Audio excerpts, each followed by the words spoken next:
D'accord. C'est parti. C'est bon. Le prochain intervenant sera donc Jean-Marie Matisson, dont le sujet est liberté, égalité, fraternité et mixité, avec comme projet la mise en plan d'une entité européenne qui serait dans une véritable laïcité. Alors, le sujet va tout à fait dans le droit fil de ce que tu avais donné comme intitulé pour ces journées. L'intitulé, je l'avais trouvé, quand je l'ai lu la première fois, enthousiasmant et effrayant à la fois, parce que laïcité, déjà, enfin tout, hein, universalité, laïcité, c'est enthousiasmant parce que c'est vraiment tout ce vers quoi on doit tendre, et c'est effrayant parce que ce sont quand même des mots valises, des mots fourre-tout, dans lesquels beaucoup de personnes projettent plus de fantasmes que de réalité. Alors moi, j'attends avec impatience ce que va nous en dire Jean-Marie. Jean-Marie, c'est à vous. Merci. Oui, d'abord, fantasme. Enfin, moi, ça me dérange quand j'entends de dire que la laïcité, c'est un fantasme au niveau national, quoi, parce qu'en réalité, c'est la base, le ciment, le socle de la République française. Pardon, ce n'est pas ce que j'ai dit. Hein. Oui, non, mais Ah oui. je développe, c'est pas forcément vous, hein, c'est beaucoup de gens qui essayent de détourner le véritable sens de la laïcité pour en faire une forme d'œcuménisme ou une forme de entente des doctrines dominantes des religions entre elles, quoi, en fait. Et, ou alors, quand on voit une laïcité à son avantage. Avoir une laïcité contre les musulmans, et ce qui n'est pas du tout le cas de la laïcité, quoi. La laïcité, c'est vivre ensemble, tout le monde, et sans aucune restriction. Oui. Voilà, donc en réponse à la question qui est posée ce matin là, sur l'universalité et la laïcité, d'abord, j'avais une première remarque à faire. On parle beaucoup là aujourd'hui de construire le monde de demain, hein, avec l'histoire du Covid, de la Covid, c'est partout, il faut reconstruire le monde, profiter du désastre sanitaire pour offrir une meilleure société.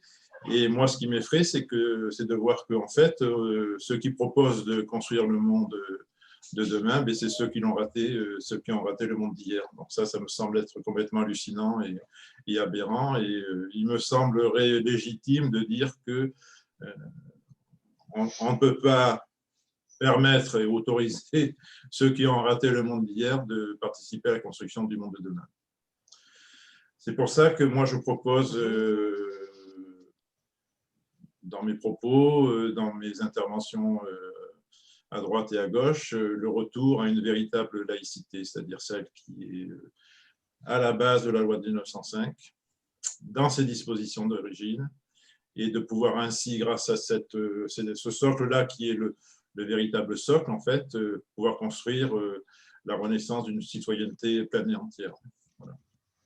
Je rappelle une chose, c'est que on ne naît pas citoyen, pardon, on le devient. Ce n'est pas quelque chose d'inné dans l'approche et la relation de l'individu avec la République.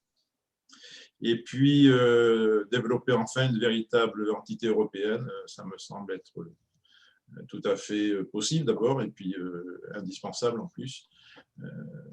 Voilà, donc avec comme socle constitutionnel, c'est-à-dire, je parle toujours de socle constitutionnel parce que pour moi, la République française, c'est la relation qu'il y a entre un individu, un citoyen, et la déclaration des droits de l'homme et du citoyen. Voilà, donc c'est tout ce qui est entre les deux, c'est l'organisation de la société, c'est l'organisation de la cité, et c'est la façon dont la personne qui est citoyenne et répond à la République.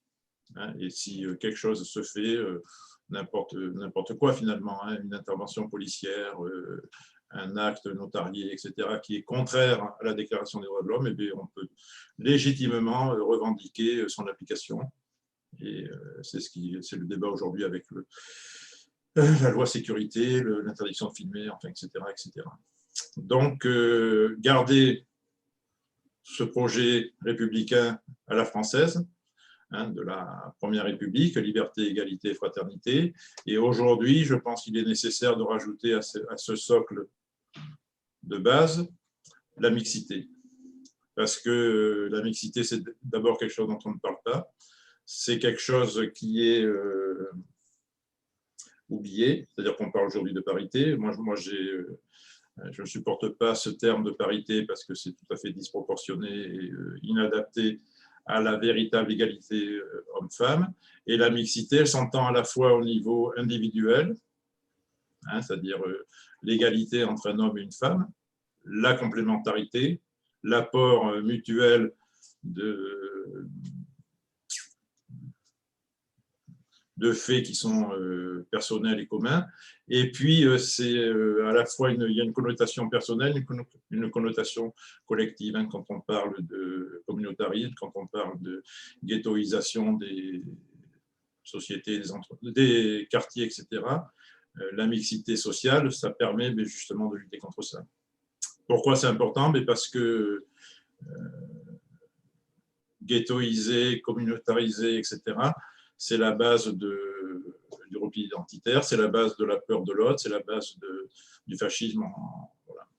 Tout ce qui est repli sur soi, repli identitaire, repli communautaire, ça entraîne quoi? Ça entraîne la montée des fascismes. Et moi, je suis un antifasciste convaincu avant d'être un citoyen. Je pense que c'est la base de notre engagement. En tout cas, c'est la base de mon engagement en tant que citoyen laïque et républicain. Alors, qu'est-ce que c'est que la véritable laïcité? D'abord, la laïcité, c'est... j'ai une devise familiale qui est issue de mon grand-père, de mon père. Mon grand-père était un militant du Bund. Le Bund, c'est un mouvement révolutionnaire juif en Europe de l'Est, en Russie et en Lettonie. Et il avait une devise qui est la liberté de conscience, ce n'est pas une opinion, c'est la liberté d'en avoir une. Donc, on l'a transformé dans la famille en la laïcité n'est pas une opinion, c'est la liberté d'en avoir une. Et je pense que c'est ça la base de la véritable laïcité.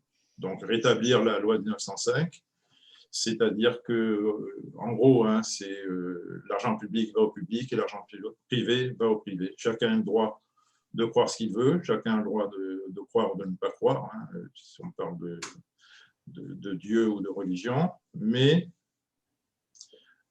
la croyance doit respecter celle de l'autre. Voilà.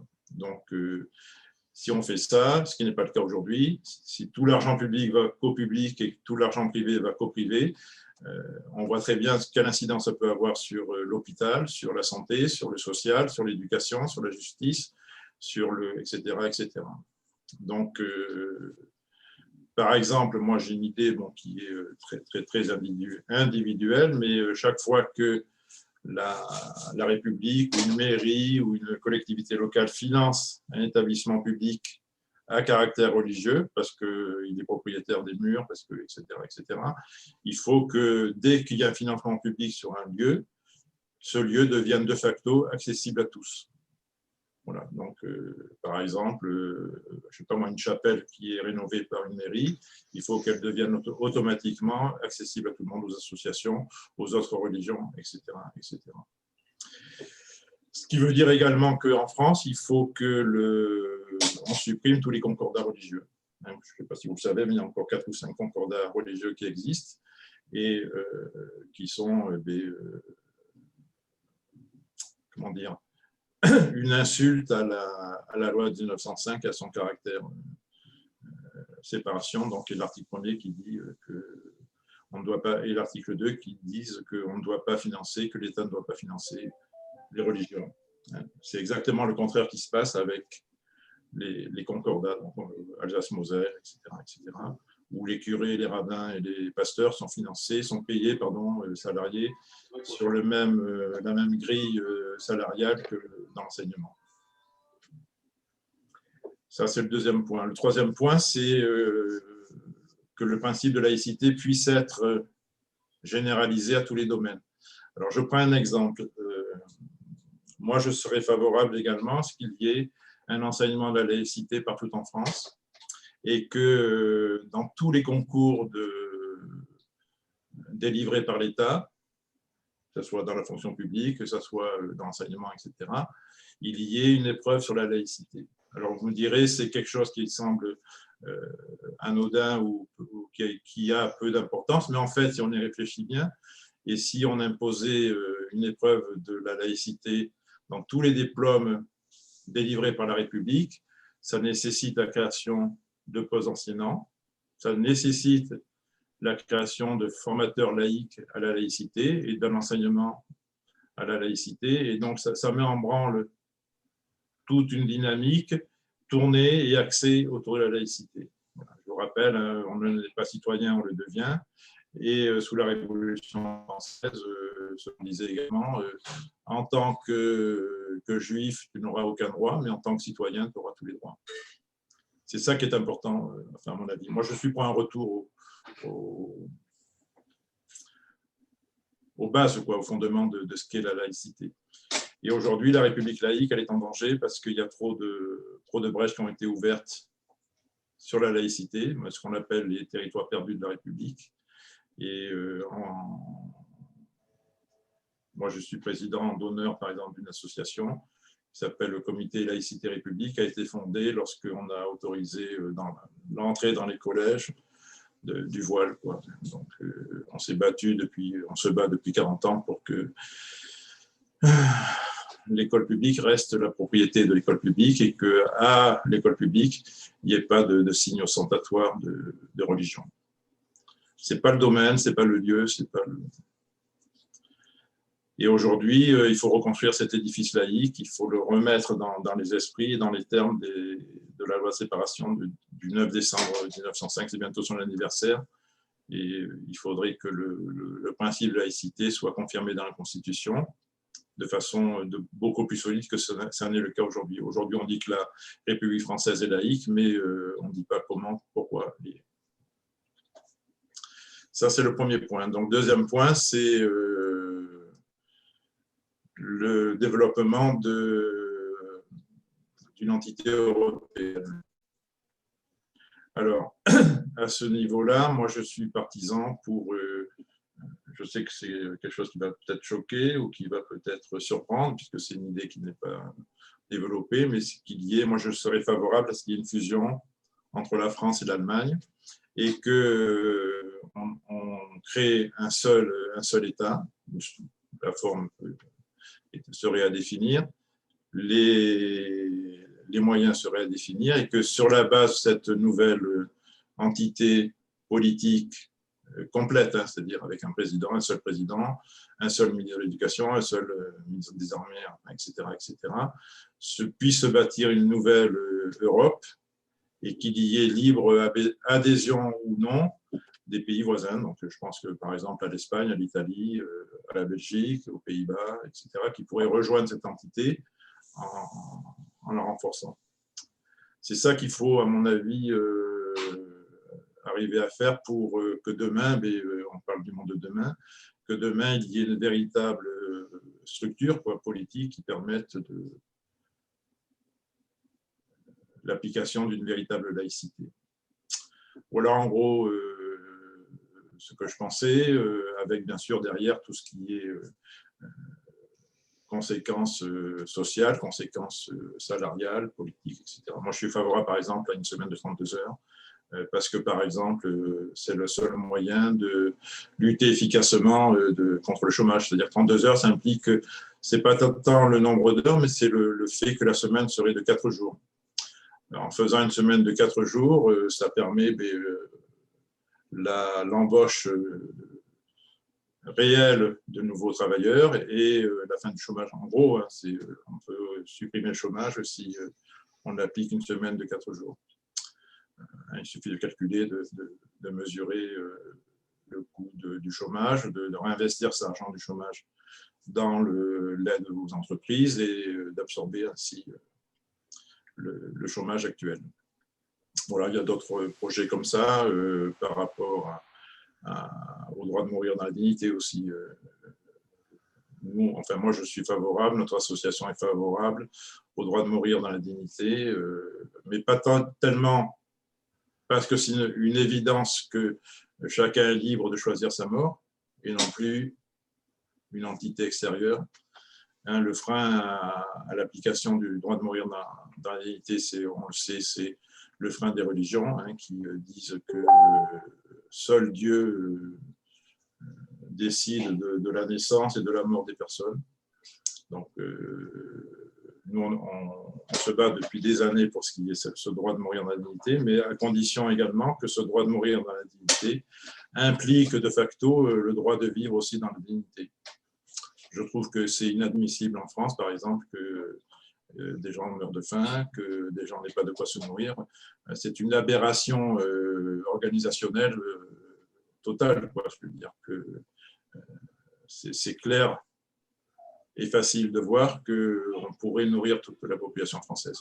Donc, ça implique un revenu d'existence, ça implique des choses qui sont nécessairement l'ouverture vers un mieux vivre, un mieux-être et un vivre ensemble réel, quoi.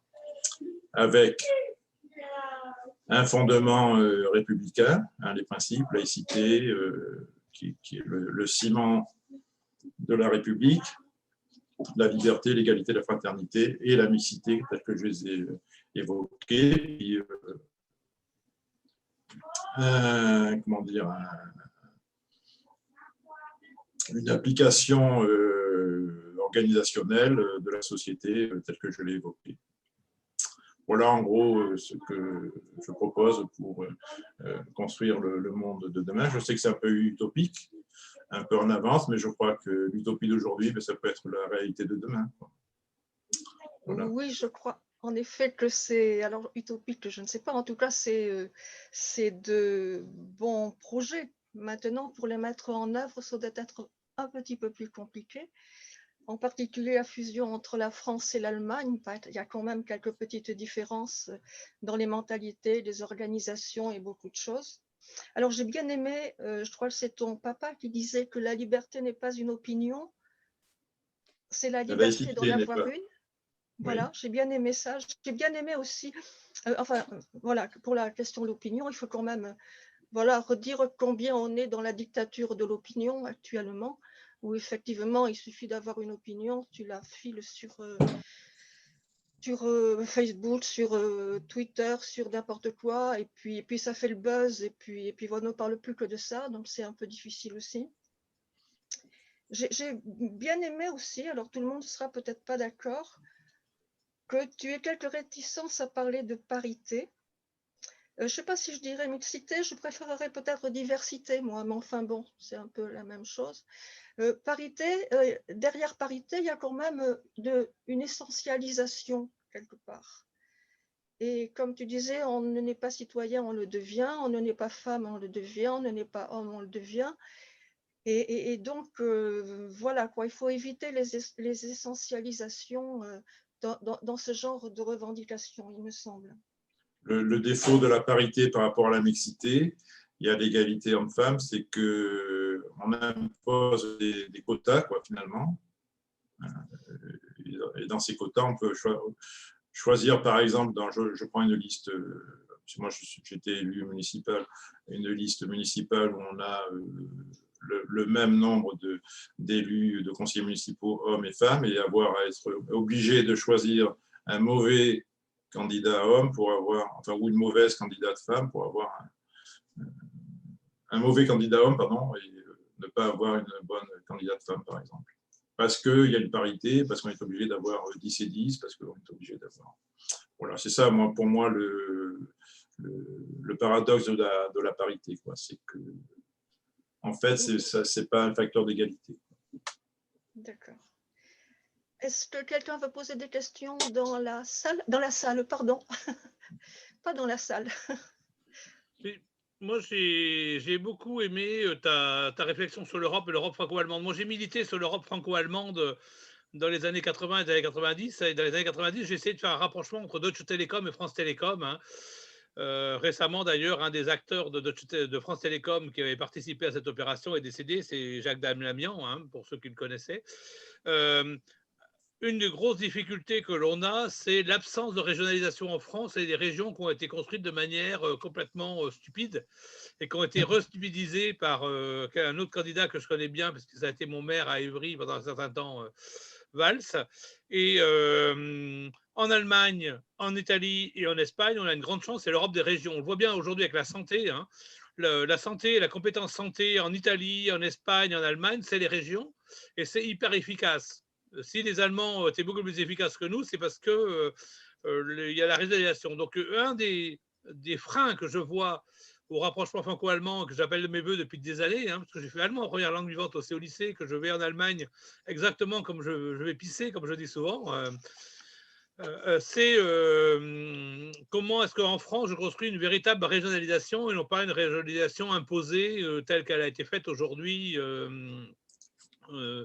dans notre système. Et c'est une vraie question. La parité en Allemagne, elle est présente. Moi, dans les années 80, il y avait au conseil d'administration de Deutsche Telekom 2 femmes et 2 femmes qui s'occupaient du droit des femmes au sein de Deutsche Telekom. Et on les avait accueillis en France, nous, il y a quelques années, et c'était quelque chose que les Français ne comprenaient pas hein, à l'époque. Hein. Donc ça, c'est une vraie question et que j'ai envie de te poser. C'est comment est-ce que, pour faciliter cette mise en place d'une Europe franco-allemande, tu vois la régionalisation à la française qui va être inéluctable si on veut faire des choses ensemble. Quoi. Alors, il y en a une chance aussi qu'il faut dire, hein, c'est que le Brexit, l'excuse pour que le rapprochement franco-allemand ne se fasse pas, c'est qu'il y avait les Anglais qui étaient... nous, on était un mix entre les Anglais et les Allemands. On voit bien en santé, on voit bien dans l'éducation.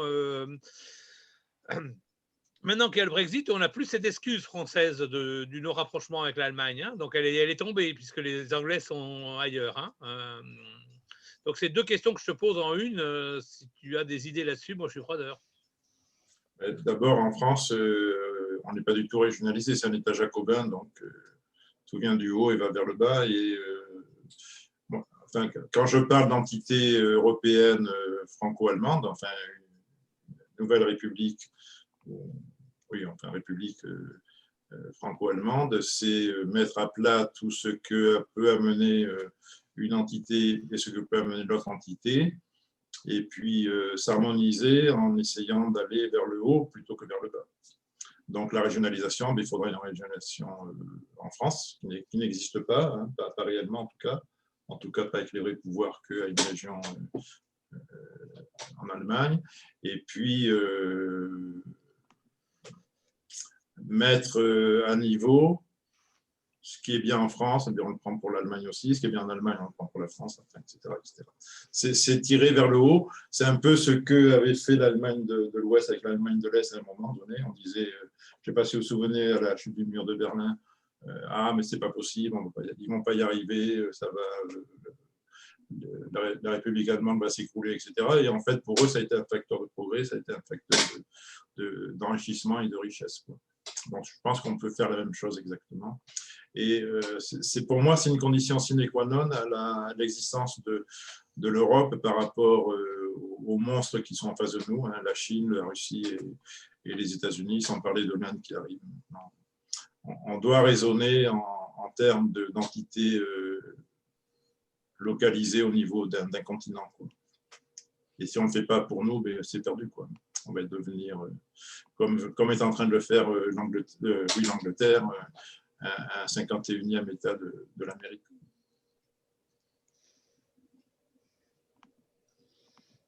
D'autres questions? Dominique, oui, je te vois avec le téléphone. Non? J'ai pas le son. J'entends Jean-Claude, il me semble. J'ai pas de son.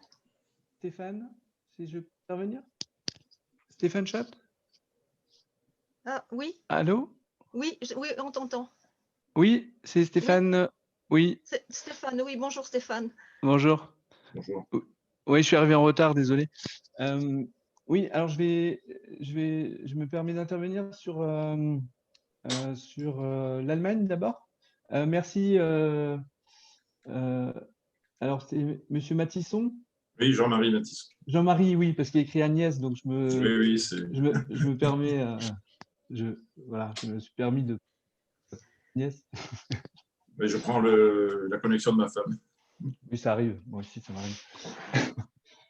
Oui, sur l'Allemagne, je vous ai envoyé dans le chat ou chat, c'est comme vous voulez, un lien vers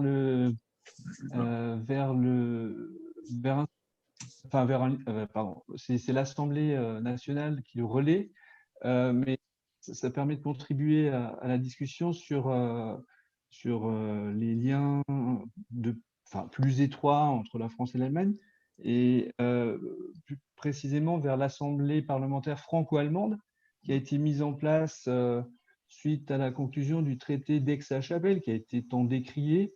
Le traité d'Aix-la-Chapelle qui a été conclu dans la continuité de l'anniversaire du traité de l'Élysée. Donc, c'est une assemblée parlementaire qui fonctionne. Alors, je ne suis pas ça de très près, mais ça fonctionne. Il y a des députés français, des députés allemands qui siègent régulièrement. Donc, c'est un embryon. Hein, ça peut être considéré comme un embryon Alors, moi, j'y crois pas trop. Hein. Très sincèrement, je ne crois pas trop à la mise en place d'un État franco-allemand. Alors moi, je travaille dans la coopération franco-allemande. Hein. Je suis maître de conférence en droit public, je suis spécialiste de l'Allemagne. J'ai mis en place un double diplôme franco-allemand en droit à la fac de droit ici à Bordeaux.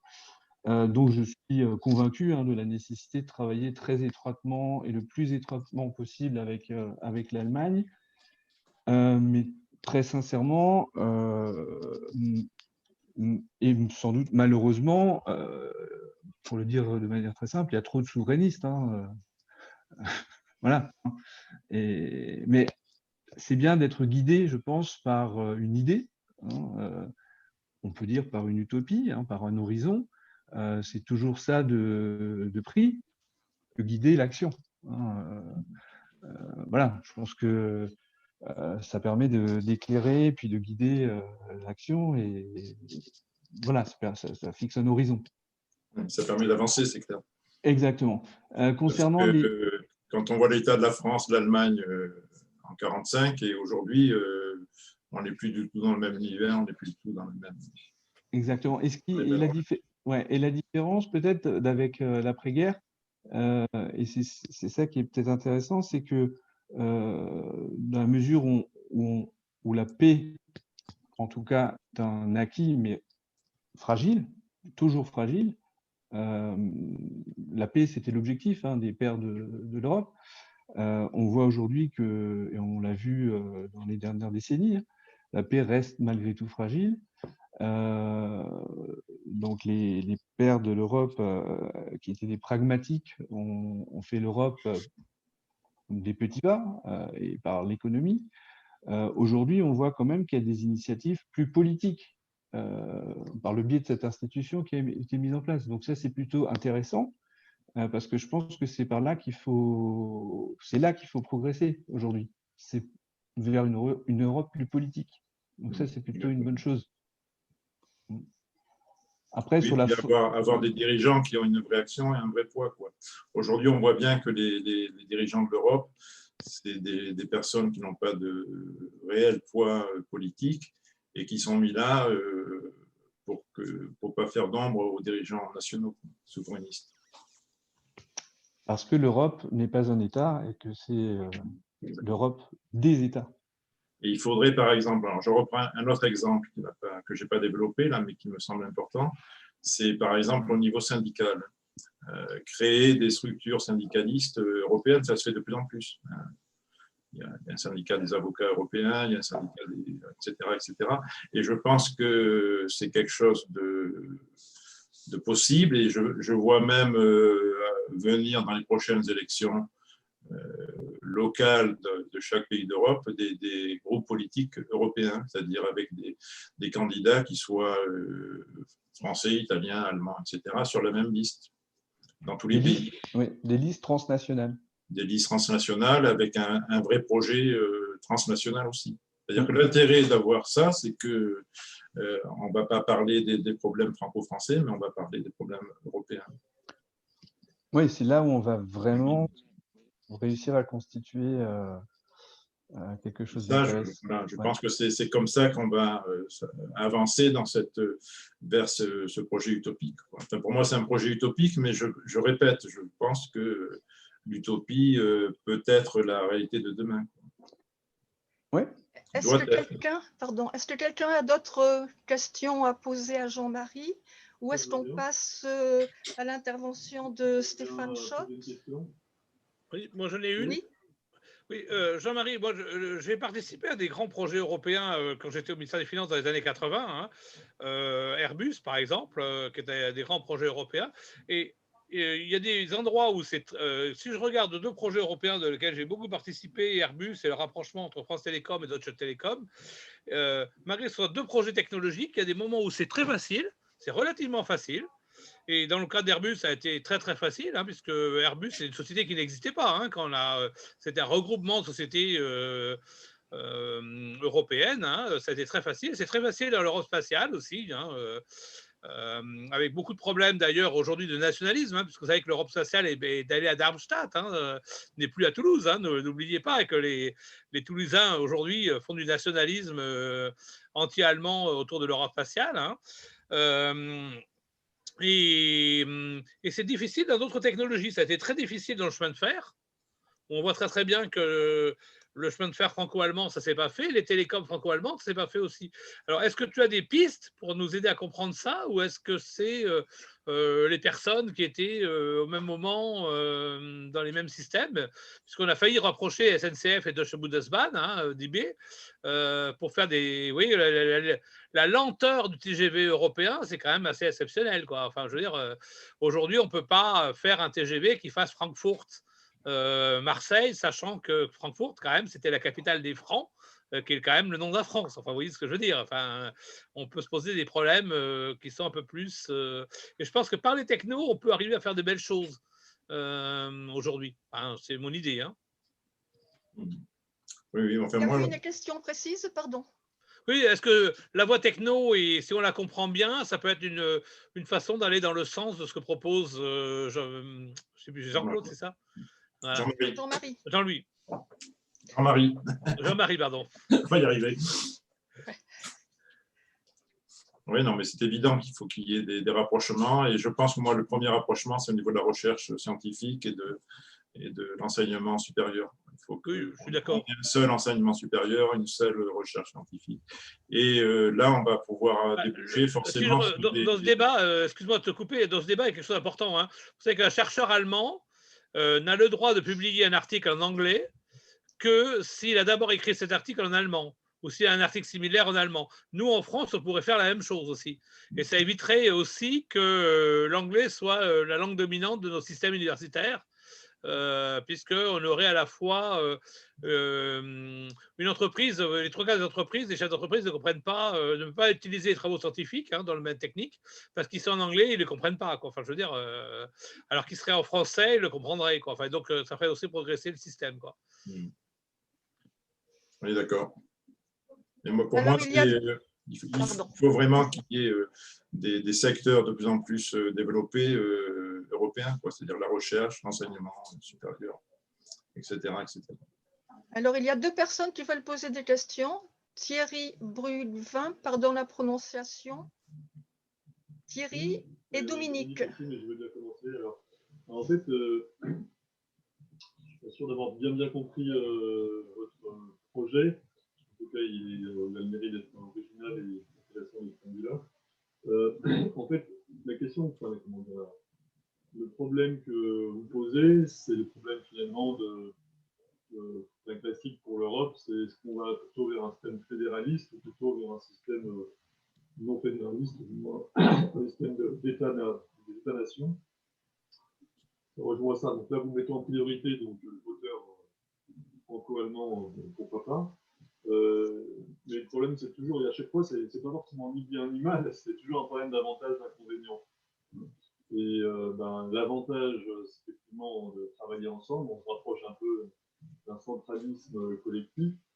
Ça évite justement les excès de la liberté et de l'égoïsme, mais l'inconvénient, ça va être évidemment une perte de liberté. Donc, moi, j'aurais une tendance, en tout cas, c'est plutôt d'aller vers une forme de fédéralisme social, mais européen, pas franco-allemand. Donc, avec plus de fédéralisme, donc moins de souveraineté, mais plus de social. Parce que pour l'instant, le fédéralisme amène à plus de libéralisme économique.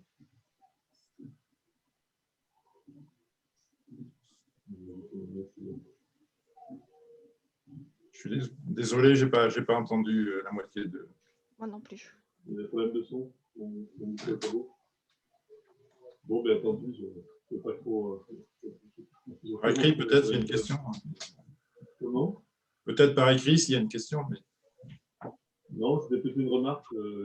Oui, non.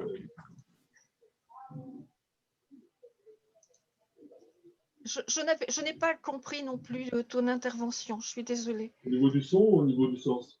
Du son? Non, pas du sens, non, au niveau de l'ouïe. Est-ce que je peux traduire ce que Thierry a évoqué? Oui, bien sûr. Non, très, très vite. Hein. En gros, si vous voulez, la problématique sur laquelle travaille beaucoup Thierry, c'est la problématique du fédéralisme. Et donc, évidemment, tout ce qui va autour et qui est quelque chose qui, en France, évidemment, questionne énormément, quoi, hein, y compris sur les questions de transfert de souveraineté, etc. Je vais un petit peu plus loin, Thierry, hein, que ce que tu as évoqué dans ta question. Voilà, ça, c'est le point de vue de Thierry. D'accord.